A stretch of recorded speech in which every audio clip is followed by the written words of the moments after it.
Gözlerimden yaşlar aka, yandım yandım sana.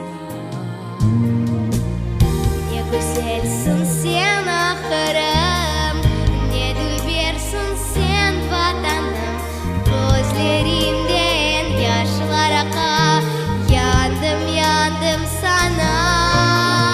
Hiç vazgeçmem senden kırım, olsun mezarım dağların.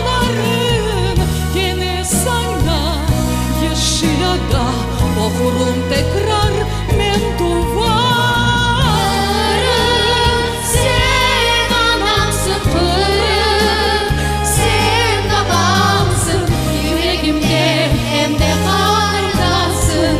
Sen canımsın kırım, kırım. Sen anamsın kırım, sen babamsın yüreğimde, hem de kardasın.